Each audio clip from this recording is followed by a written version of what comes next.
গয়নাগুলো ব্যাংকের যে লকারে রয়েছে সেই চাবিটা আমায় দাও।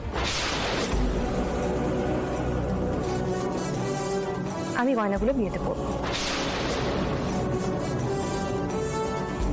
না, দেব না।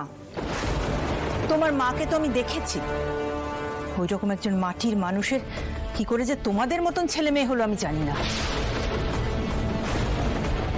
অমানুষ তৈরি হয়েছে তোমরা। কেন এসবের মধ্যে ঢুকছো বলো তো? হ্যাঁ, বৃন্দা যেটা চাইছে সেটা দিয়ে দাও।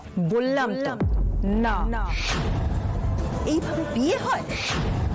এইভাবে জোর জবরদস্তি করে ভয় দেখিয়ে একজন বিবাহিত মানুষকে বিয়ে করবে তুমি?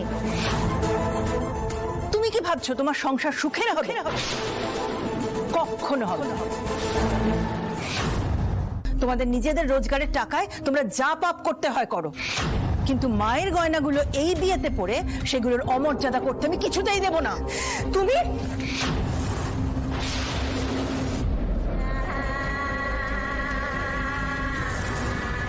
এই ওঠো ওঠো।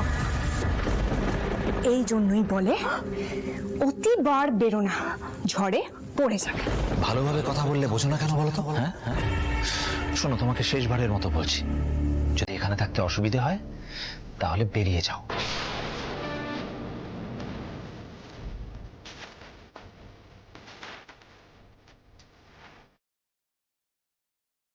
জ্ঞান দিচ্ছে, আমাকে জ্ঞান দিচ্ছে। বৃন্দা রয়কে দু পয়সার আয়া বাড়তে বাড়তে এখানে এসে দাঁড়িয়েছে।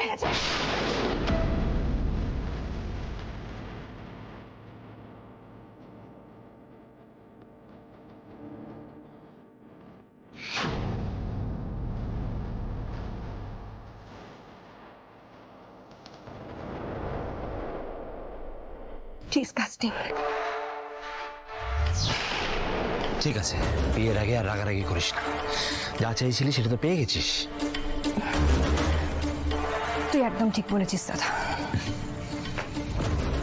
আমি আর রাগ করবো না। আরে বাবা, রাগ করলে তো আমার মুখে রিঙ্কেল পড়ে যাবে।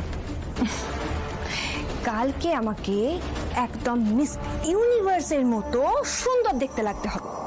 সো নো মোর রাগ। শোন না দাদা, বলছি আমি আমার ফ্রেন্ডসদের তাহলে কল করে ডেকে নি। তোর বিয়ে তুই যা খুশি কর, অ্যাজ ইউ উইশ। ওরা এলে না লাইফ পুরো সর্টেড। বলছি বিয়ের বাকি বিষয়গুলো তোর একমাত্র বউ, ওকে একটু দেখে নিতে বলিস। কোনো ভুল হলে কিন্তু আমি ছাড়বো না। হ্যাঁ,